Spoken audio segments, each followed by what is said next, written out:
뉴스룸을 이어갑니다. 출범한 지 열흘밖에 안 된 21대 국회가 오늘 벌써 법정 시한을 어겼습니다. 국회법에 따르면 오늘까지 18명의 상임위원장을 모두 뽑아야 합니다. 하지만 여야가 법사위원장 자리를 놓고 줄다리기를 하다가 그 시한을 넘겨버린 겁니다. 결국 1988년 13대 국회 이후 이어온 지각 출발의 관행이 21대에도 이어지게 됐습니다. 다만 민주당과 통합당은 오늘 상임위원회 구성을 결정할 특별위원회를 만드는 데는 합의했습니다. 상임위원장 분배를 놓고 결판을 내기 전에 숨고르기를 하는 모습입니다.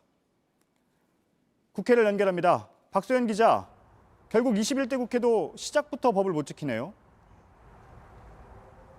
네, 국회의사당 건물에는 보시는 것처럼 21대 국회 개원을 알리는 대형 현수막이 내걸렸지만 국회는 원구성 협상 아직 매듭짓지 못하고 있습니다. 민주당과 통합당은 서로 국회 법사위원장 가져오겠다는 주장 오늘도 굽히지 않았습니다. 여야 두 원내대표가 박병석 국회의장을 주제로 오늘 하루에만 3차례나 만났지만 결론에 이르진 못했습니다. 네, 그럼 오늘 협상에서는 어디까지 얘기가 진행이 됐습니까? 네, 통합당은 그동안 서로 갖고 오겠다는 국회 법사위를 아예 법제위와 사법위로 나누자는 안을 새롭게 제시했습니다. 이 법제위는 법안의 체계자구 심사를 맡고 이 사법위는 법원이나 검찰 같은 피감기관을 감시하자는 겁니다. 하지만 민주당은 법사위의 권한을 축소하자는 기존의 주장과 배치된다면서 거절했습니다.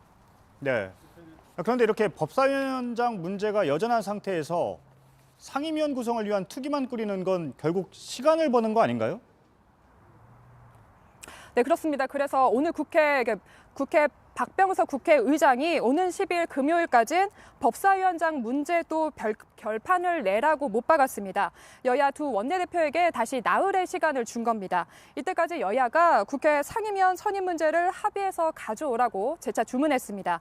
만약 또다시 합의안을 가져오지 못할 경우 직접 상임위원장 선출을 표결에 붙일 수 있다는 점을 시사하기도 했습니다. 이 야당에 대한 압박인데요. 들어보시죠.